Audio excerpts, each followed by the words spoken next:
जब बंजारास के बारे में एक सिस्टमेटिक स्टडी की हो, उसके लिए मैं माफ़ी चाहती हूँ। वो है क्योंकि मैं सिख हिस्ट्री की स्टूडेंट हूँ, मेडिवल इंडियन हिस्ट्री की स्टूडेंट हूँ, तो जो उस कंसर्न में मेडिवल हिस्ट्री, मुग़लों की हिस्ट्री, सुल्तान्स की हिस्ट्री या गुरुज की हिस्ट्री के दरमियान जहाँ जिनका रेफरेंस आया है वो ज़्यादा वंजारों का।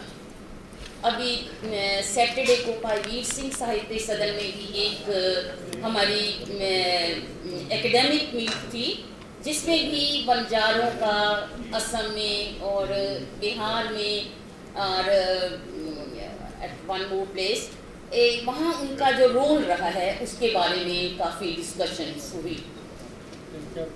हमने जो पढ़ा है कि जो वंजारे होते थे लोबाना कम्युनिटी के थे, परंतु वो वंजारास मेडिवल पीरियड में तो बहुत बड़े ट्रेडर्स थे। इतने बड़े ट्रेडर्स थे कि जिनके पास 10-10 हज़ार भार उठाने वाले जो पशु हैं वो होते, जैसे कैमल हैं या पोनीस हैं। क्योंकि जो सुल्तान्स की और मुग़लों की, प्लीज़ मैं थोड़ी साइलेंस चाहूँगी क्योंकि मैं ज़्यादा टाइम लेना भी नहीं आपका, सिर्फ 5-7 मिनट आपके साथ कुछ शेयर करना चाहती हूँ। तो ऐसे मुझे बोलने की आदत भी नहीं है कि शोर मच रहा है तो मैं बोलती रहूँगी। जो सामने जो बैठे हैं उनको पता है, हमारी जो मीट्स होती हैं यहाँ जरा भी आवाज़ आती है तो क्या होता है इनको पता है।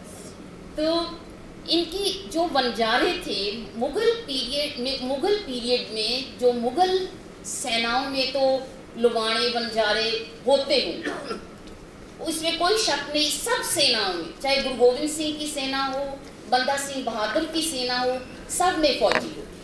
और गुरु गोविंद सिंह ने तो ये भी कहा था कि इन गरीब सिखन को दो पातशाही, याद रखें हमारी गुरियाई कि मैं इन गरीब लोगों को जो है पातशाही देनी है, इनको मैंने राजा बनाना है। उसमें कैटेगरिकली नहीं मैं कहती कि वो सारे लुबाने थे, परंतु पिछड़े हुए लोग जरूर। परंतु मुग़ल पीरियड में ये बंजारास दे वर वेरी वेल ऑफ, बहुत अमीर ट्रेडर्स थे। इतने अमीर थे, इतने 10-10 हज़ार का कैनवॉय लेकर जा रहे हैं व्यापार के लिए, और जहाँ वो ठहरते थे वहाँ शहर बस गया, वहाँ विलेजेस बन गए, टांडास, दे वर कॉल्ड टांडास, बंजारों का टांडास। तो गुरु नानक देव जी ने जब ट्रेवल्स की, अपनी उदासी की, तो इसी रूट पे वो भी गए। तो रास्ते में बहुत सारे टांडे उनको मिले और जहाँ उन्होंने भी पड़ाव किया, मर्दाना के साथ वो भी गए। और सबसे पहला सुल्तानपुर में जो गुरु नानक का सिख बना था वो था भाई मनसुख। भाई मनसुख इतना बड़ा ट्रेडर था कि श्रीलंका तक उसका व्यापार था। उसके साथ मुलाकात ऐसी होती है कि गुरु नानक देव जी को भाई मर्दाना बोलता है कि मैं आपके साथ चलूँगा जरूर ट्रेवल्स पे, उदासियों पे, परंतु मेरी बेटी की शादी पहले करवा दो। तो गुरु साहब ने कहा तेरे को क्या चाहिए? उसने एक लंबी लिस्ट दे दी और गुरु साहब ने मलसिया के चौधरी को, जो उनका सिख था, उसे वो लिस्ट दी और वो लिस्ट लेकर लाहौर चला गया और भाई मनसुख की दुकान पर गया और भाई मनसुख ने वो सारा सामान दे दिया। और एक बार भाई मनसुख ने पूछी उस चौधरी से कि ये बताओ वो कौन है जो इतना सामान मंगवा रहा है और वो भी किसी दूसरे की शादी के लिए? तो उसने बताया कि वो गुरु नानक। तो वो कहता कि ऐसे गुरु के तो मैं भी दर्शन करूंगा। तो मनसुख ने ना उस ग्रोसरी के पैसे लिए और साथ ही उस चौधरी के सुल्तानपुर में आ गया और गुरु साहब का मतलब ऐसा मिला कि गुरु साहब का सिख बन गया।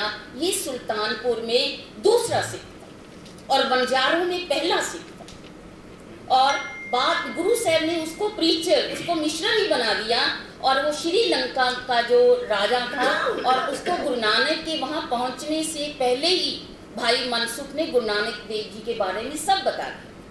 लंका में भाई मनसुख ने प्रचार किया। ये मैं I am just trying to tell you the role of Banjaras in Sikh history. और ये बहुत सारे जैसे मक्खन शाह लुबाना है, लखी शाह बंजारा, इनकी बात मैं नहीं करूँगी क्योंकि ये आप सबको पता है। मेरा फील्ड जो सिखिज्म में रहा हाँ, एक बात जो हम बीच में छोड़ दी कि मुगलों के टाइम पर ये वंजारा जो है, जब वो किसी एक्सपीडिशन के लिए जाते थे तो ये वंजारास को इनविटेशन दिया जाता था कि वो उनके साथ चले सेना, क्योंकि